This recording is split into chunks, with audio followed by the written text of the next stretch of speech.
ఈరోజు మనం కర్కాటక రాశిలో గురు సంచారం సింహరాశికి ఏ విధమైన ఫలితం ఉంటుందో తెలుసుకుందాం. సో, ఆల్రెడీ ఇప్పుడు లగ్నంలో కేతువు, అష్టమంలో శని, సప్తమంలో రాహువు ఇట్లాంటి కాంబినేషన్‌లో ఉన్న సింహరాశికి గురువు 12 ఇండ్లు అంటే వ్యయస్థానంలోకి వెళ్తే ఏమవుతుందో అని చెప్పేసి చాలామంది కంగారు పడుతున్నారు.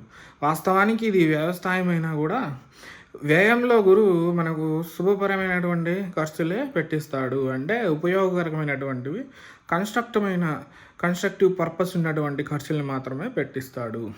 కాకపోతే ఇక్కడ మనము కొంచెం అధికంగా ఎఫర్ట్స్ అనేవి పెట్టాల్సి ఉంటుంది. అది ఏ డైరెక్షన్‌లో అంటే 4థ్ హౌస్, 6థ్ హౌస్, 8థ్ హౌస్ మీద గురువు చూపు అనేది పడుతుంది.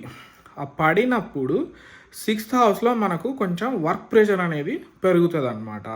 వర్క్ ప్రెషర్ అనేది మనకు కొంచెం పెరిగి మోర్ అండ్ మోర్ వర్క్ వచ్చి మనకు కెరియర్‌లో ఒక ఫ్యూచర్‌లో మనకు అది బెనిఫిట్ అవుతది. ఇప్పుడు సర్వీస్ చేస్తేనే కదా రేపు పొద్దున మనకి రిజల్ట్ వచ్చేది.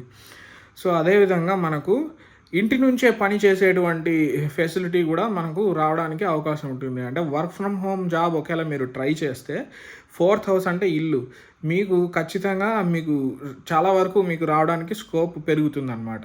నెక్స్ట్ వచ్చేసి ఫ 12థ్ హౌస్ అంటే ఫారెన్ కంపెనీస్ అనమాట. ఇప్పుడు మీరు 4థ్ హౌస్ అంటే వెహికల్స్‌కి సంబంధించి ఏదన్నా టెండర్ మీరు వేస్తే, ఫారెన్ ఎంఎన్‌సీస్‌కి వెహికల్స్ సప్లై చేయడానికి మీరు టెండర్ వేస్తే, 6థ్ హౌస్ అంటే కాంపిటీషన్, 8థ్ హౌస్ అంటే sudden gains.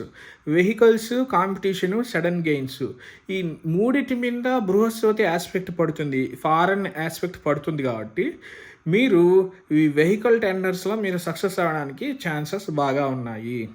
At the same time foreign కంపెనీస్‌కి రిమోట్ వర్క్ అప్లికేషన్ వేసినా కూడా మీరు work from home remote jobs back చేయడానికి మీకు ఛాన్సెస్ బాగా ఉన్నాయి.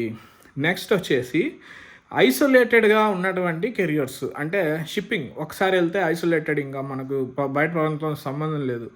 ఇట్లాంటి కెరియర్స్ కూడా బాగా ఈ సంవత్సరం బాగా యోగదాయకంగా ఉంటాయి. అంటే సింహరాశి వాళ్ళకి షిప్పింగ్ జాబ్ ట్రై చేయాలనుకుంటే మనకు యోగం ఉందన్నమాట మంచిగా.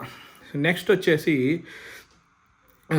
మనకు పాత మొండి బకాయిలు ఉంటాయి కదా, వాటిని మనం రీస్ట్రక్చర్ చేసుకోవచ్చు. అంటే 6థ్ హౌస్ అంటే డెట్స్ అనమాట.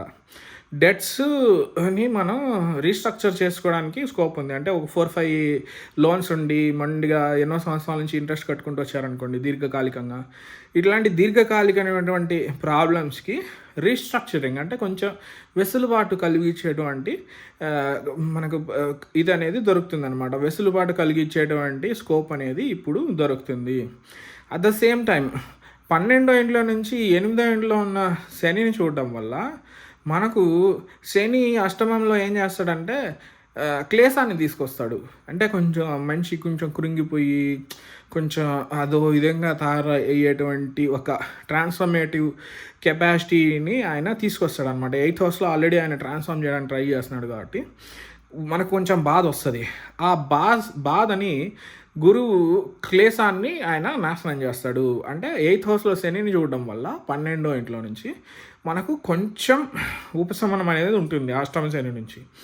నెక్స్ట్ వచ్చేసి బిజినెస్ చేసే వాళ్ళకి పూజా సామాగ్రి, నెక్స్ట్ ఏదన్నా ఐసోలేటెడ్గా దూరపు ట్రిప్స్, పిలిగ్రిమేజ్ సెంటర్స్, కేదార్నాథ్ యాత్రలు కానీ, అమర్నాథ్ యాత్రలు కానీ ఇట్లాంటివి ఆర్గనైజ్ చేయాలనుకుంటే మనకు మంచిగా యోగదాయకంగా ఉంటుంది.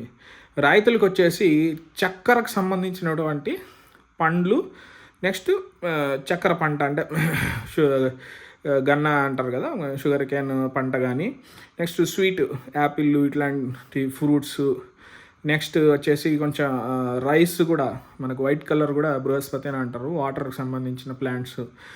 సో ఇవి కూడా మనకి ఈ సంవత్సరం కొద్ది గొప్ప బాగా మనకు రావడానికి స్కోప్ ఉంది compare to last year.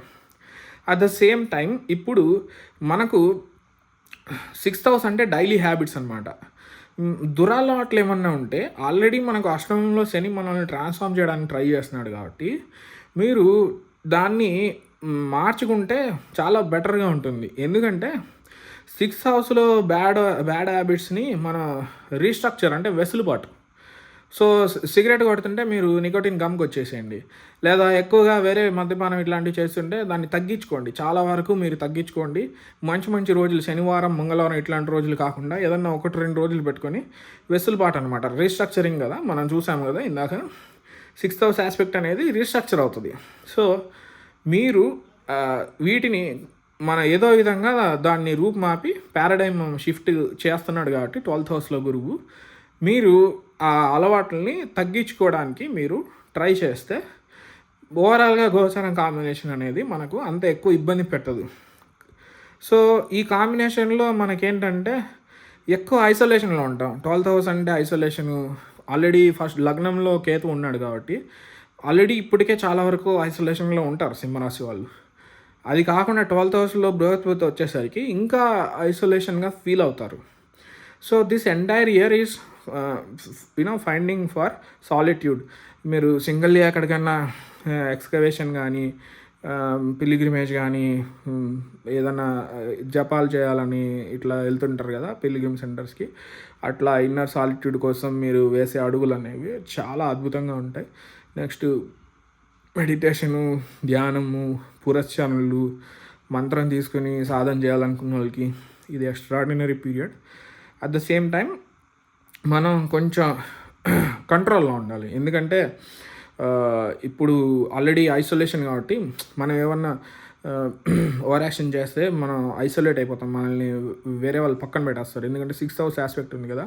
So మన వర్క్ ప్లేస్లో కానీ మన ఇంట్లో కూడా 4th house aspect, 6th house aspect, మనం ఎక్కువ ఓవర్ యాక్షన్ చేస్తే మనల్ని పక్కన పడేసి పక్కన పడేయడానికి ఛాన్సెస్ ఉంటాయన్నమాట. ఎందుకంటే 12th house is isolation.